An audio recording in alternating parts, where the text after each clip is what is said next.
Take it from me, I've been through some really bad heartbreaks, but I've come back on top. And so I'm going to show you how to be the baddest you can be, and how to conquer your life after one of the hardest breakups of your life, and how to heal your broken heart. Hey everybody, welcome back to my YouTube channel.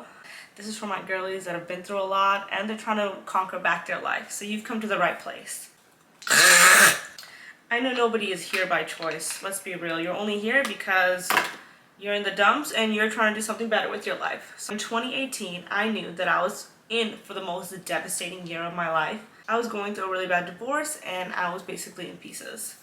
And that's not me being dramatic. I felt the pain in every single part of my body down to my bones. I just knew early on in my healing journey that I could not let this consume me. So after I had done everything humanly possible to try and heal, I'm talking about therapy, going to a psychiatrist, getting on some medication to help with my depression, anxiety, my PTSD.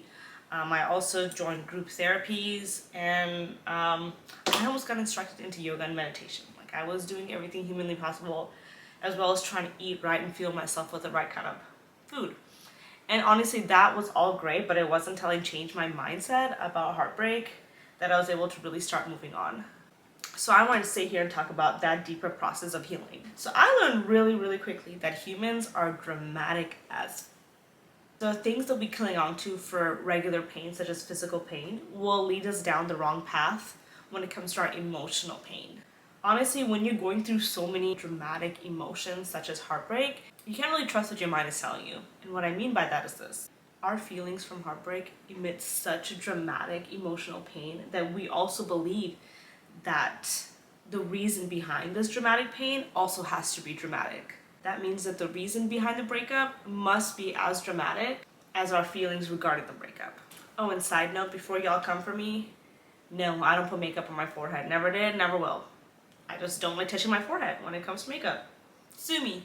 I feel like my forehead just has like so many colors on it that it's just better not to mess with it. This is why sometimes closure does not work, because we go there seeking answers, but sometimes when we hear simple answers such as it didn't work out or it's just not you, our brain rejects that idea right away. We start panicking. We start thinking about, oh, is this person lying? There has to be more to it. They can't have just ended this because they're not into it. Our brain starts to dramatize that emotion, and therefore closure just doesn't work. In other words, our gut instinct is sometimes so powerful that we sometimes come up with reasons why something didn't work out. But for example, in my biggest heartbreak, my issue was that my partner was very physically and emotionally abusive.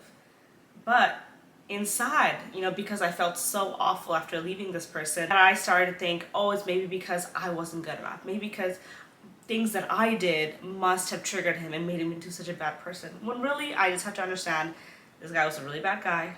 It had nothing to do with me. And I need to let it go and let it be as simple as that. You want reality to be as dramatic as you feel it. Another example. So you might think that you will never find somebody as good as your ex if they broke up with you, or they left you because they found somebody better, or that they left you because you did something terribly wrong and they could not forgive you.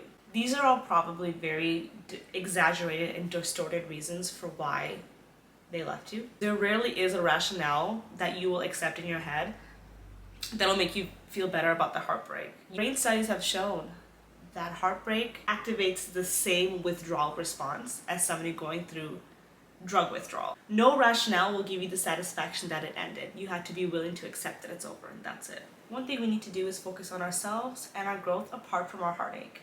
The best thing to do when you're starting to get into a relationship is to rediscover your hobbies and focus on yourself and your growth rather than what you could have done differently in the relationship or what happened that went so wrong.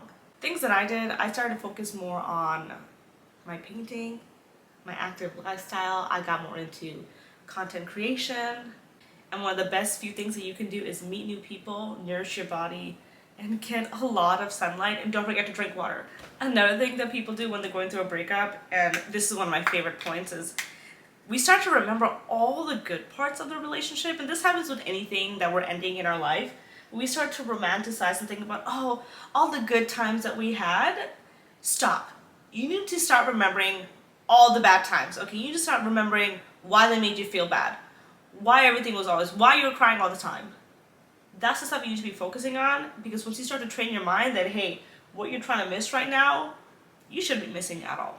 So remember that the next time you remember the one little good thing that he did for you. One of my most favorite tactics, and I don't know if this could sound a little petty or whatever, but you gotta be when you're going through a breakup, right? One of the biggest things I did was I wrote down a huge list of all the ways that my ex was wrong for me, right? Whenever I used to get in those fits of just crying aloud or really missing the relationship or missing how I felt in that relationship, I went in my notes app and I reread all the horrible things that had happened. And you know what? 9 times out of 10, that made me stop crying and helped me move on a lot faster. It's 2024, like we can't be stuck crying over men that don't deserve our tears. I just won't do it. Heartbreak really does show the traditional signs of loss and grief. But we have to deal with it a lot more rationally than what our brain really wants us to do.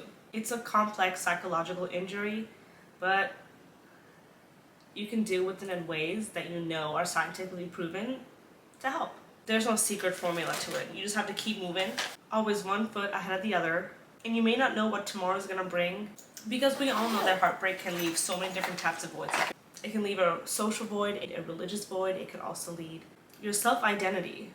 You know, you could also have lost your self-identity through the breakup. And what you're going to have to do is fill those empty voids with positive things, whether that's going for a walk, drinking some water, making new friendships, putting yourself out there, or sometimes just crying it out. You will move on and things will get better. Trust me when I say this, you'll get over it. You'll get over it. You can fight. You have the tools that you need to heal. Healing is a non-linear process, but I can guarantee you, if you don't keep moving backwards and keep trying to think about the past and focus on yourself and your own growth, you will be the strongest version of yourself and you will get through this. And I always say this, I know you feel so much emotion in your heart right now, but trust that you can do some really simple, easy things every single day that will build up over time, in which you don't have to have your mind play tricks on you again. You have to believe that there's somebody out there who's able to love you, all your strengths, all your flaws, and just everything about you. Thank you so much for watching. I'll see y'all next time. Bye.